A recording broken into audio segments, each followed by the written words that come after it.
Zita Somakoko, Dr. Zita Somakoko, présidente et fondatrice de la Chambre de commerce noire du Manitoba. Dr. Zita, vous avez suivi hier le débat des chefs dans le cadre des élections fédérales qui sont déjà là. Pour quelqu'un qui n'est pas à Québec, comment avez-vous regardé? C'est quoi votre réaction par rapport à ce débat entre les chefs? Le débat s'est concentré sur des enjeux majeurs tels que l'économie, la santé, l'unité nationale. Toutefois, les discussions ont porté principalement sur les préoccupations propres au Québec. Francophones hors Québec, des voix sous-représentées. Un constat majeur du débat est l'absence flagrante de discussions concernant les communautés francophones vivant à l'extérieur du Québec.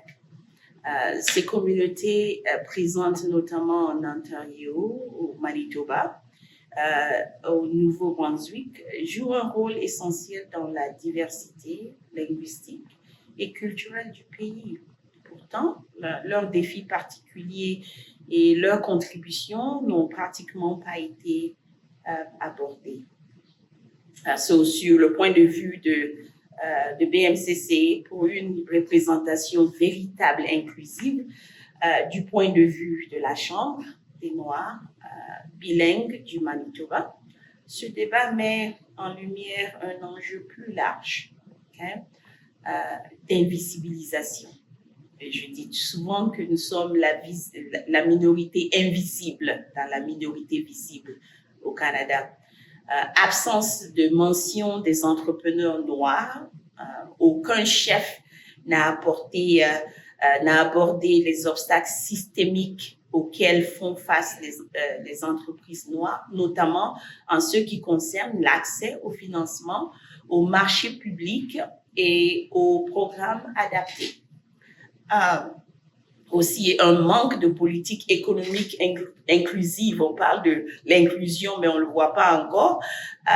Aucune mention de mesures concrètes pour garantir que les plans de relance économique tiennent compte des réalités des communautés marginalisées, y compris les francophones noirs à l'extérieur du Québec.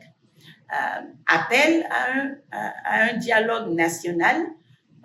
La BMCC appelle les chefs fédéraux à entamer un dialogue sincère sur la reconnaissance et le soutien des communautés noires et canadiennes dans leur diversité. Et maintenant, nous avons des recommandations. D'ailleurs,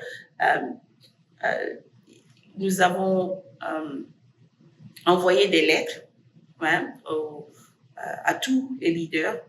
Et jusque-là, nous avons entendu que nous avons reçu des réponses de NDP et